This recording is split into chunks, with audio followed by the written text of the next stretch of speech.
ओम नमः शिवाय। हर हर महादेव। जय शिव शंभू। नमस्कार मित्रों, आप सभी का फिर से एक बार हार्दिक स्वागत है धर्म ज्ञान विज्ञान यूट्यूब चैनल पर।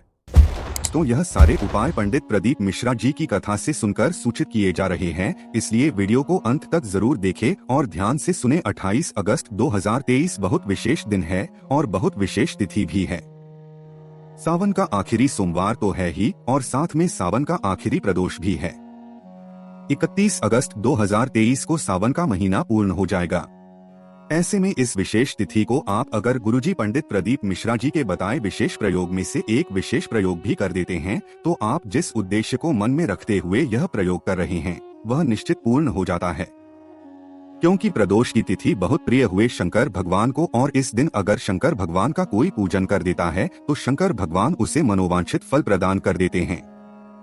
पर एक बात तो तय है, अगर आप इस सावन के आखिरी सोमवार की आखिरी प्रदोष की इस विशेष तिथि में गुरुजी पंडित प्रदीप मिश्रा जी का बताया एक उपाय भी कर देते हैं तो आपको इस विशेष तिथि का पूरा लाभ प्राप्त होने वाला है। आप चाहो तो कोई भी एक उपाय कर सकते हैं या फिर अपनी आवश्यकता के अनुसार आप एक से अधिक उपाय भी कर सकते हैं। बढ़ते हैं पहले विशेष उपाय की ओर।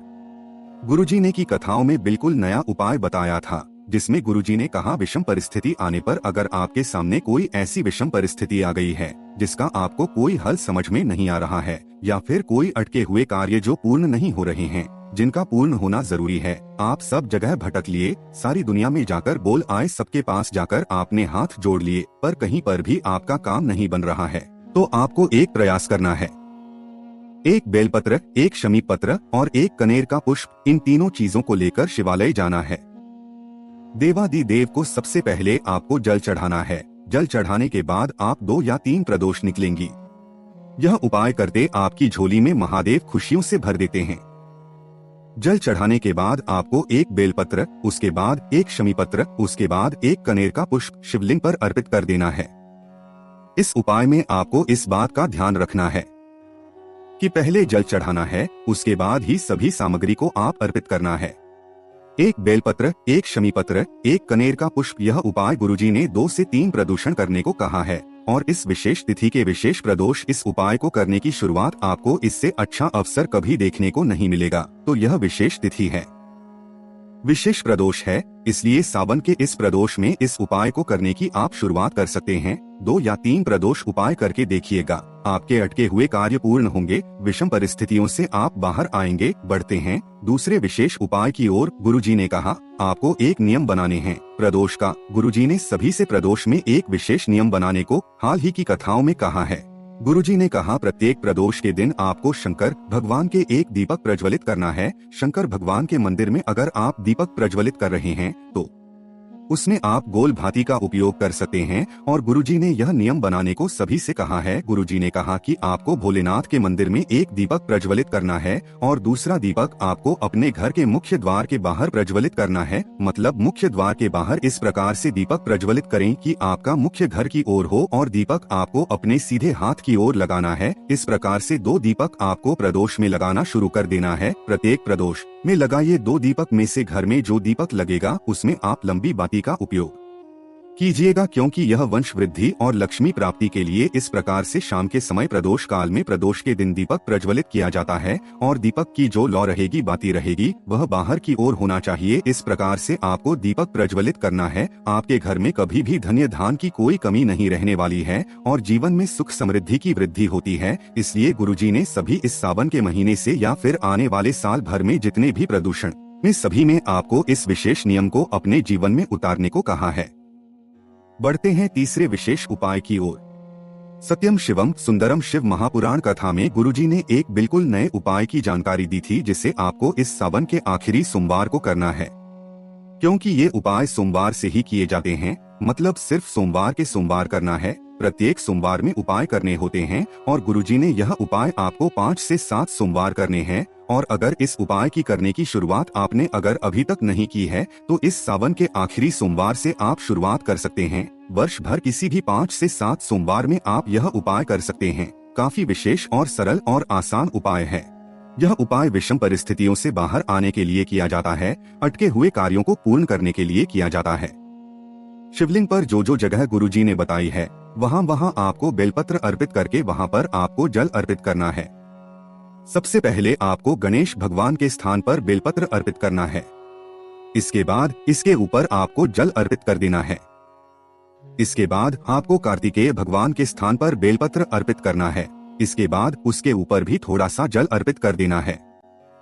एक कलश का जल ही सभी जगह आप थोड़ा थोड़ा अर्पित कर सकते हैं। इसके बाद आप माता अशोक सुंदरी के स्थान पर बेलपत्र अर्पित करें। इसके बाद यहाँ पर भी थोड़ा सा जल अर्पित कर दें।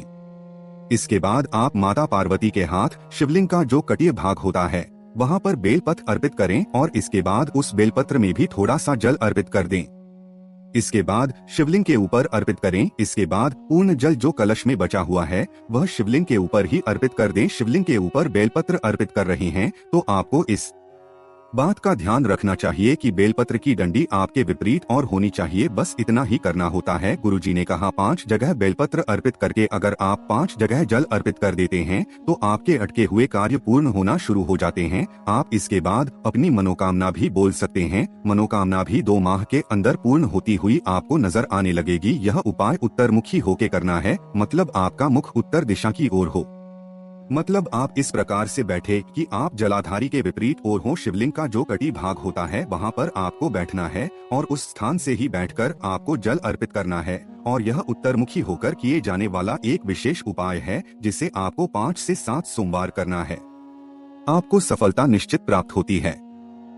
बढ़ते हैं चौथे विशेष उपाय की ओर। कोबरेश्वर धाम में हुई महाशिवरात्रि शिव महापुराण कथा के गुरु ने एक विशेष उपाय की जानकारी दी थी। यह उपाय आपको किस प्रकार करना है पहले आप यह समझ लीजिए।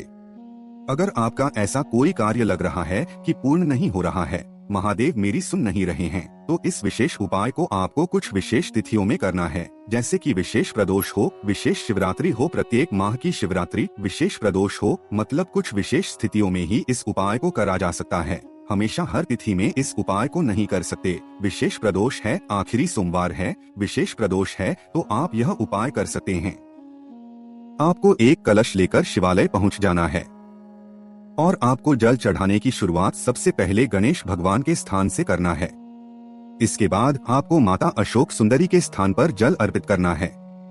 इसके बाद आपको कार्तिकेय भगवान के स्थान पर जल अर्पित करना है।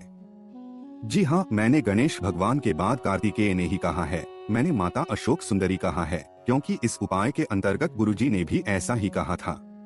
इसके बाद जब कार्तिकेय भगवान के स्थान पर आपने जल अर्पित दिया, उसके बाद आपको माता पार्वती के हस्तकमलों पे जल अर्पित करना है। थोड़ा सा जल आप अपने जल कलश में बचा लें।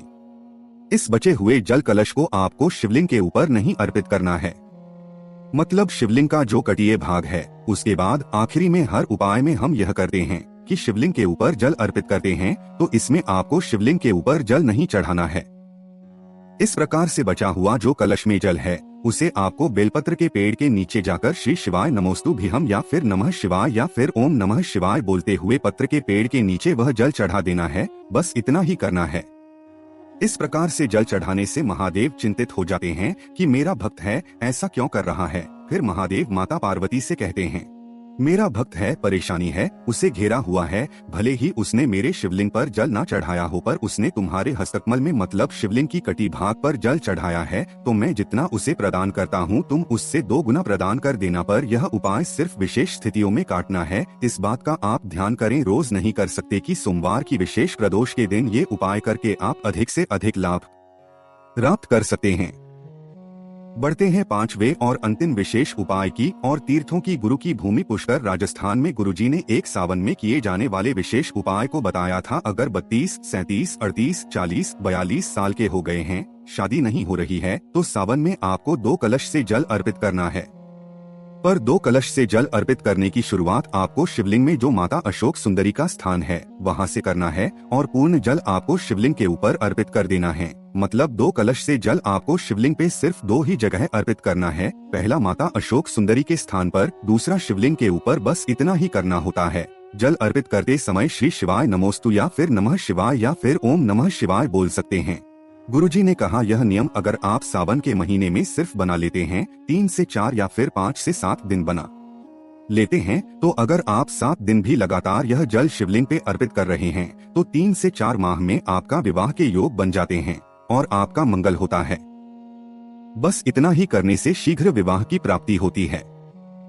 मंगल विवाह की प्राप्ति होती है, अच्छे रिश्ते की प्राप्ति होती है।